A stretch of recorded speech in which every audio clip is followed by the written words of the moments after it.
بسم اللہ الرحمن الرحیم۔ صرف 5 منٹ کا مدرسہ قرآن و حدیث کی روشنی میں۔ نمبر 1، اسلامی تاریخ۔ حضرت علی رضی اللہ عنہ کی خلافت۔ حضرت عثمان رضی اللہ عنہ کی شہادت کے بعد حضرت علی رضی اللہ عنہ مسلمانوں کے خلیفہ بنے۔ حضرت عثمان رضی اللہ عنہ کی شہادت کے بعد لوگ حضرت علی رضی اللہ عنہ کے گھر پہنچے کہ ہم آپ کے ہاتھ پر بیعت ہونا چاہتے ہیں۔ حضرت علی رضی اللہ عنہ نے کہا، یہ بدری صحابہ کا حق ہے کہ وہ امیر المؤمنین چنے۔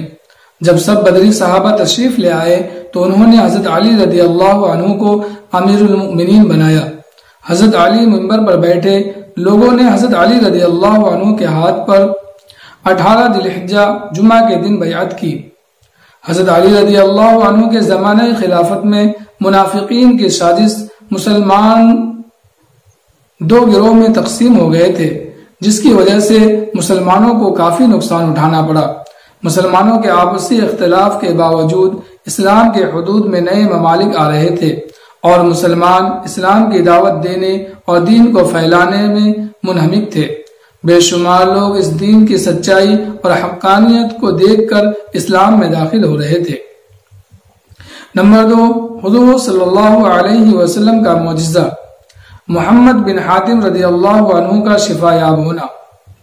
ایک مرتبہ محمد بن حاتم کا ہاتھ بچپن میں جل گیا تو ان کی امی انہیں لے کر حضور صلی اللہ علیہ وسلم کی خدمت میں آئی اور کہنے لگی، یا رسول اللہ، یہ محمد بن حاتم ہے، سب سے پہلے آپ کے نام پر اس کا نام رکھا گیا ہے۔ چنانچہ حضور صلی اللہ علیہ وسلم نے ان کے سر پر ہاتھ پھیرا اور برکت کی دعا فرمائی اور ان کے چہرے پر اپنا مبارک تھوک چھڑکا اور ہاتھ پر بھی چھڑکنے لگے اور یہ دعا پڑھی، اذهب البأس رب الناس اشفی انت الشافی لا شفاء الا شفاؤک شفاء لا یغادر سقاما۔ ان کی امی کہتی ہیں کہ میں حضور صلی اللہ علیہ وسلم کے پاس سے اٹھی تھی کہ اتنے میں محمد بن حاتم کا ہاتھ ٹھیک ہو چکا تھا۔ نمبر 3، ایک فرض کے بارے میں۔ پردہ کرنا فرض ہے۔ قرآن میں اللہ تعالیٰ فرماتا ہے، اے عورتوں، تم اپنے گھروں میں ٹھہری رہا کرو اور دور جاہلیت کی طرح بے پردہ مت پھرو۔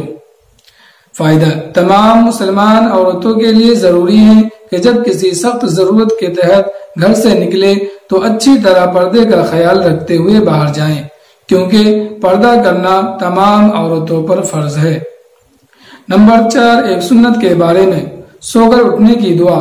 حضرت حذیفہ رضی اللہ عنہ فرماتے ہیں، جب رسول اللہ صلی اللہ علیہ وسلم سو کر اٹھتے تو یہ دعا پڑھتے، الحمدللہ الذی احیانا بعدما اماتنا والیہ النشور۔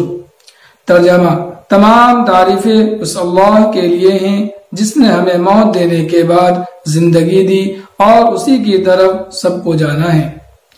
نمبر 5، ایک اہم عمل کی فضیلت۔ علم دین کے لیے سفر کرنا۔ رسول اللہ صلی اللہ علیہ وسلم نے فرمایا، جو شخص علم دین حاصل کرنے کے لیے سفر کرے گا تو اللہ تعالی اس کے لیے جنت کا راستہ آسان کر دیں گے۔ نمبر 6، ایک گناہ کے بارے میں۔ یتیموں کا مال مت کھاؤ۔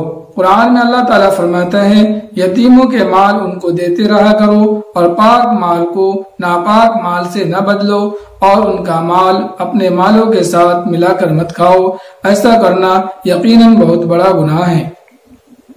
نمبر 7، دنیا کے بارے میں۔ نافرمانوں کے مال و دولت کو نہ دیکھنا۔ قرآن میں اللہ تعالیٰ فرماتا ہے، جو ہم نے مختلف کافروں کے گروہوں کو آزمانے کے لیے مال و دولت دے رکھا ہے کہ وہ دنیاوی زندگی کی رونق ہے، آپ ان چیزوں کی طرف نظر اٹھا کر مت دیکھیے۔ فائدہ، نافرمانوں کو جو مال و دولت ملتی ہے اس کو تعجب اور للچائی ہوئی نگاہ سے نہیں دیکھنا چاہیے، کیونکہ وہ ان کے لیے آزمائش کا ذریعہ ہے۔ نمبر 8، آخرت کے بارے میں۔ جہنم سے ایمان والوں کو نکالا جائے گا۔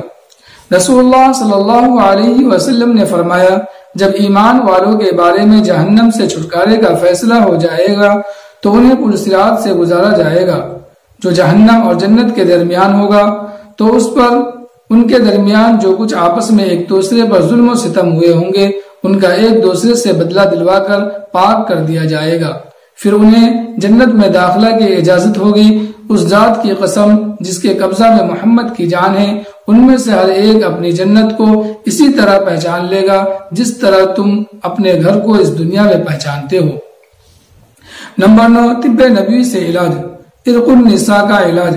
حضرت انس بن مالک رضی اللہ عنہ فرماتے ہیں کہ میں نے رسول اللہ صلی اللہ علیہ وسلم کو فرماتے ہوئے سنا کہ عرق النساء کا علاج عربی بکری یعنی دمبے کی چپٹی ہے، جسے پگھلایا جائے، پھر اس کے 3 حصے کیے جائے اور روزانہ ایک حصہ نہار منہ پیا جائے۔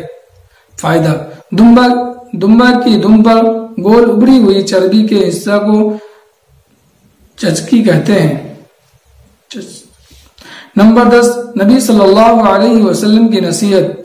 رسول اللہ صلی اللہ علیہ وسلم نے فرمایا، جس کا کوئی بچہ پیدا ہو تو اس کا اچھا نام رکھے اور اس کی اچھی تربیت کرے، پھر جب وہ بالغ ہو جائے تو اس کا نکاح کرے۔